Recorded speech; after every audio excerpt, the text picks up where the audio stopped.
Michael Cohen's 3-year sentence will start on Monday. And if Cohen gets his way, he'll be reporting to Otisville Federal Prison, about 80 miles north of midtown Manhattan. Otisville is a regular prison with a particular appeal. It's home to the system's largest population of white-collar Jewish criminals.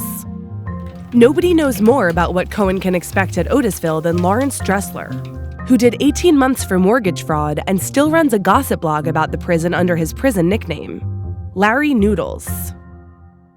I started my blog when I was in Otisville Federal Prison. My blog is about some of my experiences in Otisville and some of the people I met and what went on in the Jewish community in the Otisville and everyday life, because I kept a diary while I was there. I couldn't control myself. I kept writing.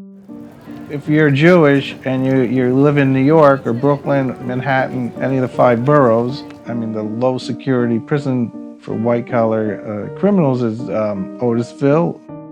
When I was sentenced, I heard about Otisville, so I asked around about how I can get in the Jewish community, and someone referred me to the Aleph Institute, which is a Jewish prisoners advocate organization, and apparently they made some calls. I got a letter that said I was going to Otisville.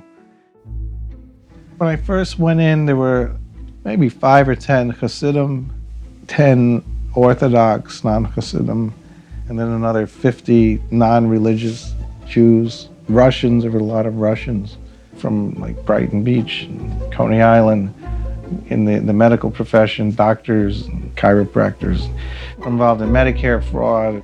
Each conspiracy may have 5 or 10 Jews in a conspiracy.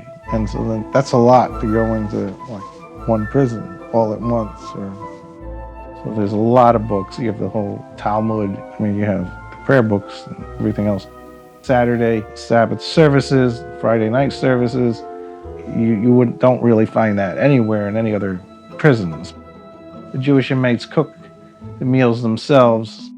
Guys would chip in and buy a lot of food for the Friday night meal. So there was always seltzer, gefilte fish, chicken soup. But the chicken soup was like Noodles soup, the cup of soup things.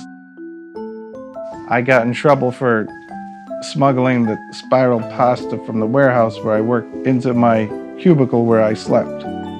I said, "You got me, I admit it, I did take it from the warehouse." All the inmates got very mad at me for admitting that I took the pasta. They said, "You never admit your crime, you confess to a crime, what kind of lawyer are you?" So I was Larry Noodles. I think with Michael Cohen, well, according to the inmate code, you're not supposed to give advice to someone who is quote unquote a rat. But I don't think they would give him too hard of a time. I mean, because they know he's high profile, so they're not going. If he was just Joe Schmo like me, there was a guy in there who did about 30 years in and out. But this guy always said, "This place ain't that bad, compared to where I used to be." He says, "If they would only give me a couple of weekends a month to go home, I could live here, I could stay here." Like, okay, Mitch.